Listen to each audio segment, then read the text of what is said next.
أيها الإخوة في الله، السلام عليكم ورحمة الله وبركاته. Baada ya kumshukuru Allah subhanahu wa ta'ala na kumtakia rehma na amani kiongozi wa umma Nabii Muhammad na juu ya ali zake, sahabaze, wakeze na wanawe na wale wote ambao watakoshikamana na mwenendo mwema mpaka siku ya malipo. Ndugu zangu watukufu, leo siku ya Ijumaa ya tarehe 28 ya mwezi wetu huu wa 11 2025 miladia.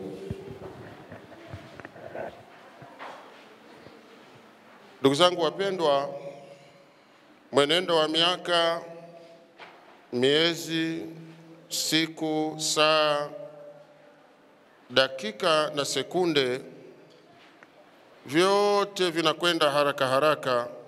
Marejeo ni kwa Allah subhanahu wa ta'ala.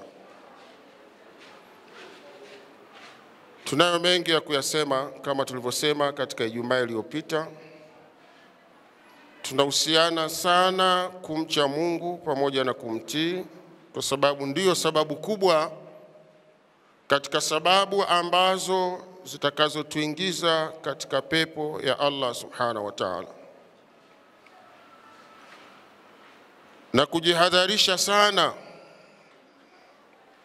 na kilema cha kumuasi Mwenyezi Mungu subhanahu wa ta'ala, kwa sababu kumuasi Mwenyezi Mungu ni katika sababu kubwa miongoni mwa sababu ambazo zitakazotuingiza katika moto wa Jahannam.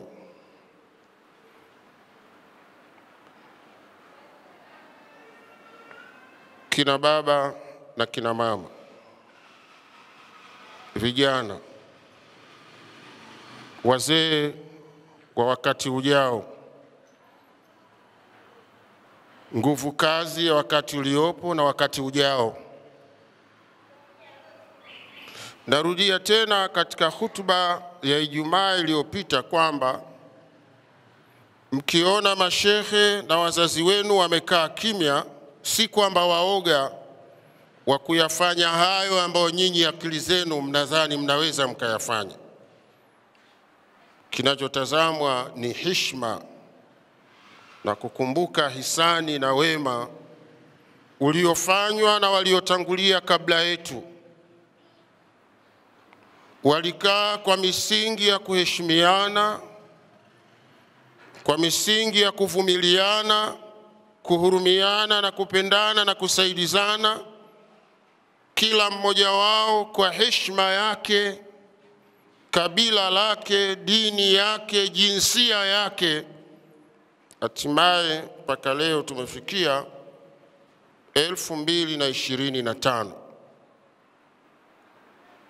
Toka ilivyoanza mchakato wa kudai uhuru kwa wakoloni waliopita, kwa watemi na viongozi mbalimbali waliopita katika Jamhuri hii ya Muungano wa Tanzania, kwa vyama mbalimbali vilivyokuwepo vikaungana hatimaye kubakia kimoja, mpaka ilipofika tarehe 9 ya mwezi wa 12 1961 kutoka katika jina Tanganyika kwa muungano wa Tanganyika na Zanzibar kutengeneza jina leo Tanzania. Kina Abdallah Kinjekitile Ngwale Alhaji walifanya mambo yao, kina Mkwawa walifanya mambo yao, lakini walipambana na wakoloni, hawakupambana wao kwa wao. Ikiwa hivyo ndivyo ilivyokuwa, ndivyo tunavyosisitiza urithi tuliorisishwa na waliotangulia kabla yetu wa amani, nasi tuendeleze na kuhudumisha na kuulinda urithi huo wa amani, ili na sisi tuwarisishe waliopo sasa na vizazi vingine vinavyokuja baada yetu. Taklidu a'ma, kuigiza ni upofu. Si kila kitu kinafaa kuigwa. Tunaangalia kwa bwana mmoja ambaye alikuwa kafuga mbwa na kafuga punda. Tabia ya mbwa ni kumzoea yule bwana wake anayemfuga, na akija akitoka sehemu yoyote huwa na tabia ya mbwa kumnusanusa na kumparamia na kunguruma yule mbwa kwa bwana wake. Alivyoona punda kwamba mbwa anapokuja anainua miguu ya mbele, ananguruma, anacheza na bwana wake, punda akaona, oho, mapenzi ya bwana wetu yatahamia sana kwa mbwa, mimi nitakuwa sina mapenzi.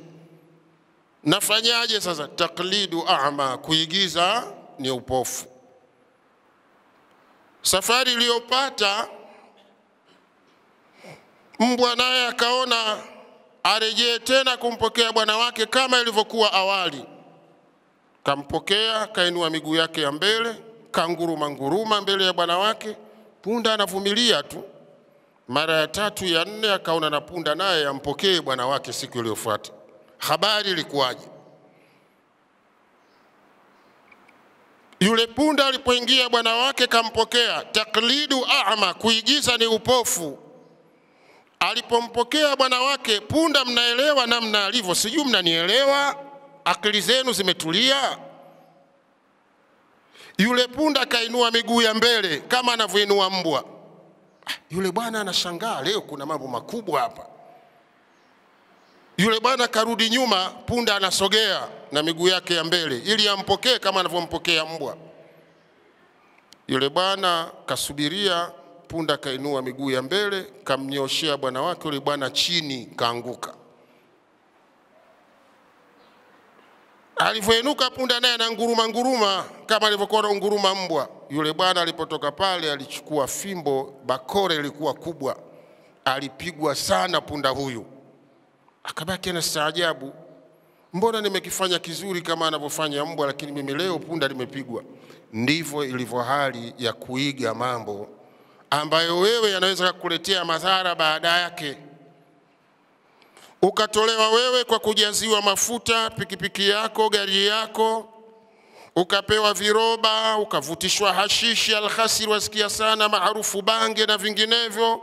Umekunywa gongo yako ya Tabora hapa, mataptapu, komoni, wanzuki.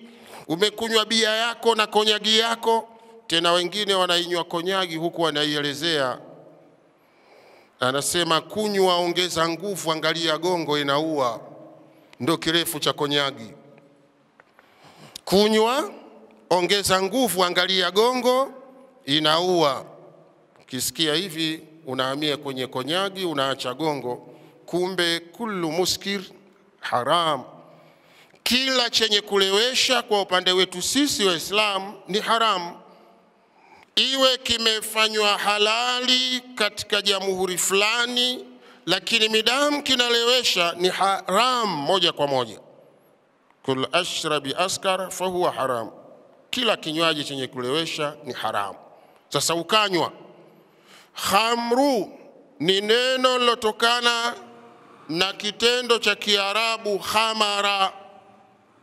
Khamara ikaenda kwenye khamara yakhmiru khimaru, ya kwamba alifunga kilemba, anajifunga kilemba, kujifunga kilemba.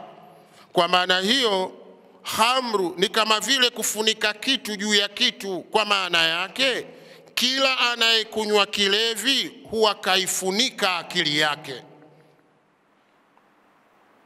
Ndipo pale unamuona anaweza akamwagilia shamba mbele ya mama mkwe wake na baba mkwe wake. Nikisema kumwagilia shamba mnafahamu. Tena anamwagilia shamba huko anasinzia na ananyanyua juu ile keni yake ili uende juu na ushuke chini kwa kasi mbele ya watoto wake. Lakini huweza mtu akakutana na mama yake mzazi au shangazi yake au hata mwanawe, kwa sababu kisha ivika kilemba akili yake. Kwa hiyo msije mkaivika kilemba akili zenu, mkazifika kilemba hiyo tarehe 9 inayesemwa yatakayokukuta ni wewe na Mungu wako utakuwa umeyachokoza. Na sisi Waislamu tunakanywa na Mwenyezi Mungu. Baada al-isti'adha wal basmala yaqulu lana maulana wala tulqu biaidikum ila tahaluka ila akhir al-aya, wala msijitie katika maangamizi kwa mikono yenu. Umeshaambiwa siku hii imeakhirishwa, hakuna sherehe zozote, wewe unaandaa sherehe ya kazi gani? Wahusika na sisi tumeambiwa tumtii Mwenyezi Mungu na mtume na wale wenye mamlaka miongoni mwetu. Siku hiyo imewekwa rasmi ya kukarabati miundombinu mbalimbali nchini. Hakuna tena mikusanyiko, itakuwa ni kazi ya wahusika kwa vyombo husika kushughulikia miundombinu mbalimbali iliyoharibiwa katika tarehe 29 ya Oktoba 2025. Kwa hiyo wewe tulizana nyumbani. Tukitulizana nyumbani si kwamba tuna akili tunatii. Ikigeuka dunia na wewe geuka nayo.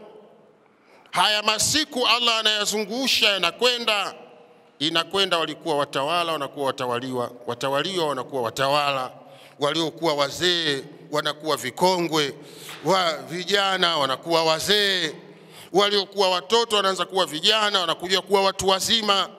Hali hiyo inakwenda inazunguka. Ilikuwa masika, inakuja kiangazi, kiangazi inakuja vuli, vuli inakuja pupwe. Aliyekuwa tajiri anakuwa maskini, aliyekuwa maskini anakuwa tajiri, aliyekuwa hai anakufa. Kilichokuwa kimekufa itafika kiyama, kitafufuliwa. Masiku Allah anayazungusha. Ile nguvu uliyokuwa nayo wakati ule sio nguvu ya leo. Zile zama zilizokuwa za ule utawala ule sio huu wa leo. Kila utawala unakuja na mambo yake. Huwezi ukalazimisha kwamba zama hizi zilikuwa zama za fulani. Kila zama zinapozunguka zinakuja na watu wake. Lakini vile vile na kila sehemu inayo maneno ya kusema. Lakini vile vile na kila sehemu inao watu wake. Kwa kila mmoja wetu ajitahidi sana kwanza kutafuta amani ya nafsi yake yeye mwenyewe, lakini pia kutafuta amani ndani ya familia, katika mitaa yetu, kata zetu, wilaya zetu, mikoa yetu, kanda zetu na taifa letu kwa ujumla na mataifa mbalimbali. Ndugu zangu, kama ambavyo jina letu Uislamu ni amani, kama sisi ni amani, basi tuwe ndiyo sababu ya wengine pia kupata amani kupitia kwetu. Tuwe na kauli njema, tuache mambo ambayo yatakayosababisha kuleta vurugu na uvunjifu wa amani, na hatimaye tuwe na maneno mazuri. Kwani yasemekana kila anayefanya ubaya ajue ubaya ule utakuja kumrudia. Kama unavyofanya ndivyo utakavyokuja kufanyiwa.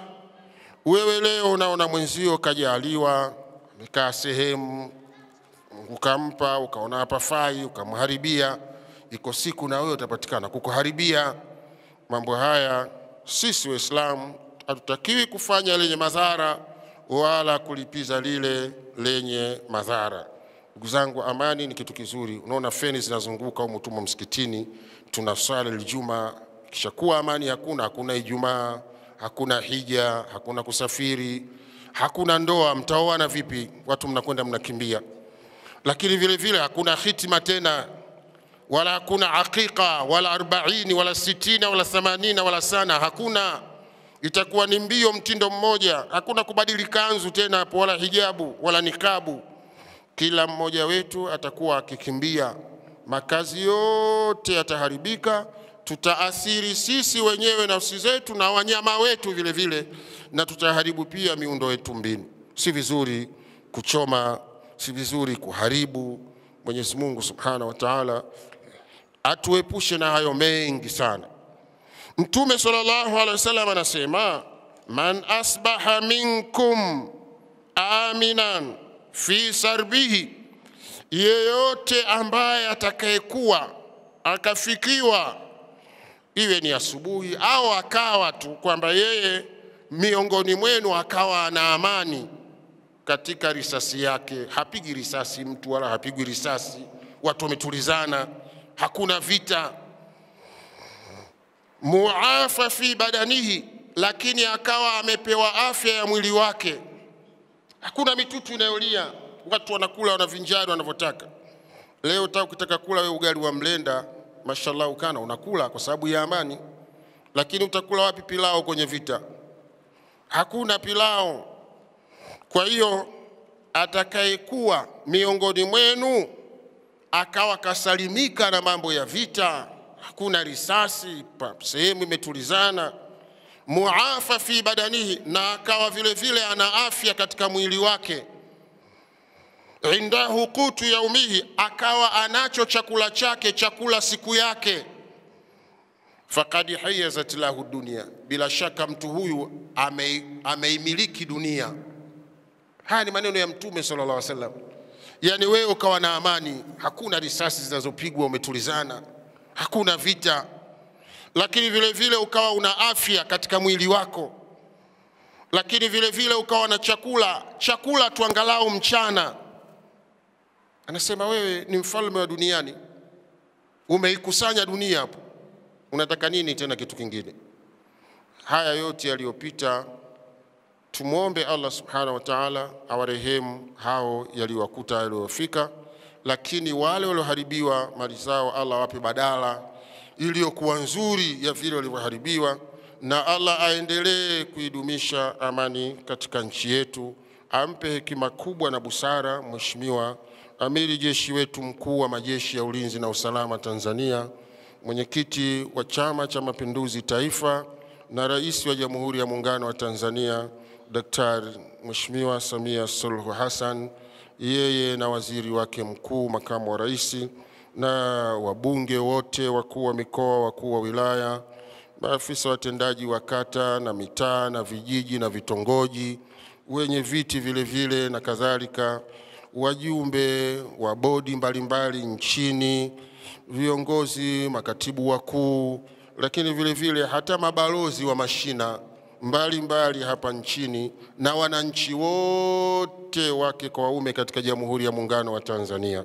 Mungu atupe amani na atupe hekima kubwa na busara ya kuwa tunayachuja mambo kama alivyosema Mtume sallallahu alaihi wasallam, idha aradta an taf'ala amra fatadabbar aqiba, pindi ukitaka kulifanya jambo liangalie mwisho wake, in kana khaira famdi wa in kana sharra fantahi, ikiwa jambo lile ni zuri la khairi lifanye, na ikiwa lina shari basi jambo lile liache.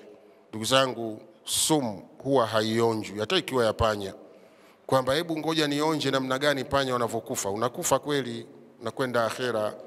Na amani ni kama yai katika kiganja cha mkono, ukalizungusha lile unalichezea, likiponyoka likadondoka chini, halirejei tena kiganjani likawa yai.